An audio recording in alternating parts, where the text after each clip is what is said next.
This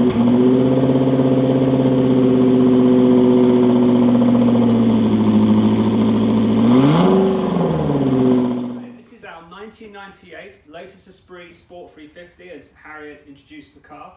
So we've owned this car twice. I owned this car when I was 26 years old, many moons ago, and then bought the car back in 2012, and it's going nowhere. So this car started its life as a press car. It was used on shows such as TopGear, driven by Tiff Needell and JK from Jamiroquai. It was also used on Men & Motors by Richard Hammond, who later went on to buy a 350 Sport.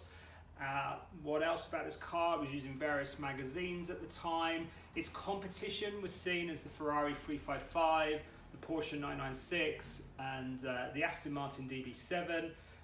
I bought the car by accident, really. So back in 2000, I'd wanted a Lotus Esprit for a long time. Drove past a Lotus dealership that's here in the UK, popped in, tried to look at a blue V8 GT. 16-year-old on his Saturday job comes out and tells me that I want the one in the showroom, which was this car. Too young to take me out, so I pop back on the Monday, take the car for a drive, buy the car, and still don't remember the name of the kid who served me, but he would have got the commission at the time, and I think it cost me about £70,000 if I remember rightly. Had the car for a few years. It's done 60,000 miles. I've probably done 45,000 of those miles in this car. Had it down in Monaco with me, had it in Belgium with me, had it in Holland with me. I used to take it grocery shopping, that and my Ferrari at the time. I'll show you the boot in a minute. And as I said, I've owned the car since 2012 now. It's pretty much the same car, and it's been off the road for a few years now, so I'm looking to get it put back onto the road, and I'll show you around in a second. So V8, 32 valves, twin Garrett turbos, pretty quick. It was quick when I had it. I had a 355 at the same time, and this would see the Ferrari off all day long. And my friends with Yamaha R1 bikes, we could, it would stick well with them. Boot actually quite big, not big enough to fit the roof into, but I used to leave this car at the airport quite a lot and just leave a small case in there. And remember, this car's made out of Kevlar, so it's really light. I think it's around about 1,300 kilos in weight. And if you thought there's a similar Ferrari or Aston at the time, I think was around about 1,600 kilos. You may have noticed it's got the later back end, which I don't like. So in the photos, it used to have the original back end with the Toyota lights. You also notice that the spoiler is not carbon fibre. So even when I had this car newish, the carbon fibre used to go white, so I assume it got damaged at some point. And then, yeah, someone decided to put a later back on it, which is fairly easy to put to that. To get it put back to the original is actually really difficult. I'm hoping one day I actually think about doing it, because it's the one thing I don't like on the car. Magnesium alloys on it. So these used to run on originally on P0s. It was special order. I remember the Lotus dealer being clear that it was going to take 2 weeks to get hold of the tyres. Really difficult alloys to get hold of now. I need to get these slightly refurbed. Running AP racing brakes. That's a Vauxhall Calibra aerial. The roof comes out really good actually, except for nowhere to put the actual roof. Then we have inside the car, so really comfortable to drive, pretty compact in there, carbon fibre dash, Alcatraz seats. It's weathered pretty well, to be honest.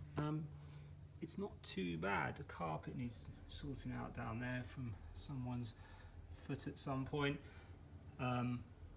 As with cars, any cars from Lotus in this area, there's a lot of borrowing parts from other manufacturers. So we've got Peugeot 205 buttons. I think we've got a Vauxhall Calibra light stalk there. We've even got a cigarette lighter. I think that is from a Volvo or a Renault.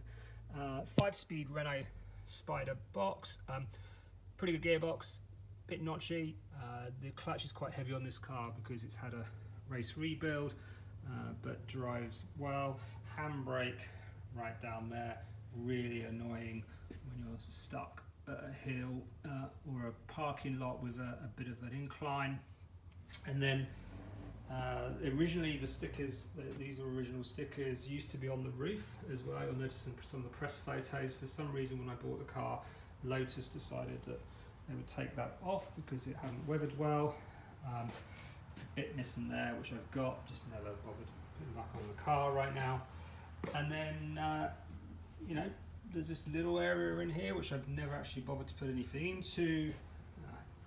The original Lotus prototype sticker, and from the front it's pretty, someone changed the side indicators at some point. I'm going to put those back at some point as well. The rest of the car is pretty original, and actually even how old this design is now, I think, of this car is pretty old. I think it must be at least 25, 30 years old. I think is weathered well compared to most competition. So some other interesting points about this car. It was the actual car used in the Sony Playstation game Gran Turismo. I actually spoke to one of the team that worked on the project, and hence why they called it the 00 car on the game.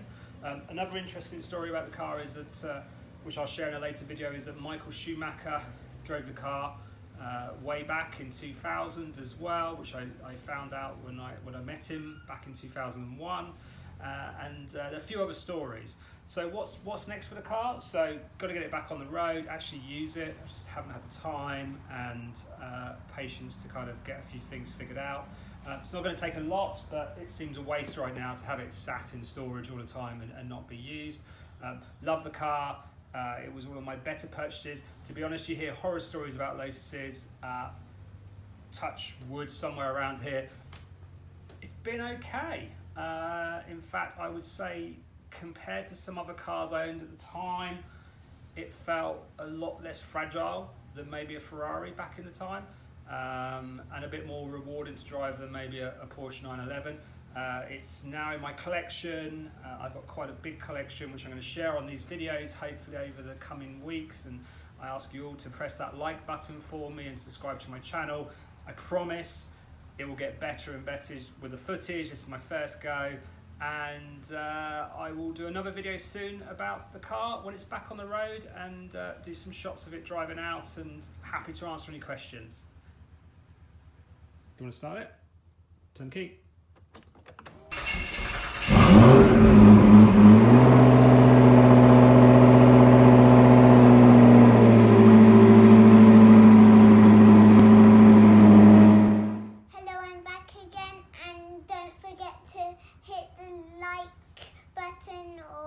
Subscribe or just do thumbs up. Bye!